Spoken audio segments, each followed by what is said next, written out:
Hello বন্ধুরা, আসসালামু আলাইকুম। আমি আপনাদের মাঝে আরেকটি নতুন ভিডিও নিয়ে চলে আসলাম। আজকে ভিডিওটির মূল উদ্দেশ্য হলো, আপনারা যারা বাসাবাড়ির ফার্নিচার বানান, দরজা, জানলা, কপাট ইত্যাদি,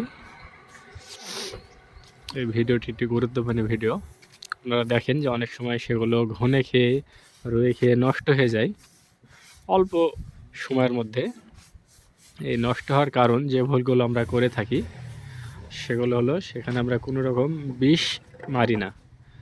তো ফার্নিচার রেডি করার পরে যেটা হচ্ছে গড়মা, সেখানে বিষ মারতে হবে। যেটা বিষ দেখছেন, বিষটা আমরা এই যে কীভাবে দিচ্ছি দেখুন, একটু এই যে একটু দেখাই, আপনারা দেখুন। এই যে যেমন নিয়ে সুন্দর করে বিষটা লাগা দিচ্ছি। বিষটা লাগাইলে কি ঘুণ লাগবে না নাকি? না না না, এটা কত বছর থাকবে? যতদিন কাঠ থাকবে। আপনারা নিজে শুনলেন, বললো যতদিন কাঠ থাকবে। তো এটা কি বিষ ব্যবহার হচ্ছে, আমরা সে বিষটা আপনাদেরকে একটু দেখাবো।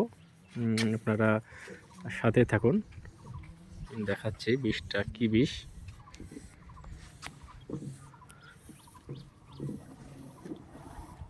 ট্রাইমানেটর, এই যে দেখুন, এই বিষটা হচ্ছে এখানে আমরা ব্যবহার করছি।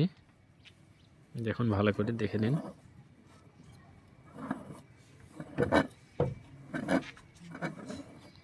এই যে 1 লিটার বিষটা আমাদের বাসায় ফার্নিচার তৈরি হচ্ছে। এই যে দেখছেন, প্রত্যেকটা ফার্নিচারেই এভাবে বিষ মারা আছে।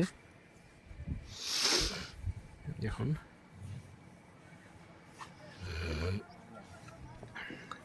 আশা করি ভিডিওটি আপনাদের ভালো লাগবে। সবাইকে অনেক ধন্যবাদ।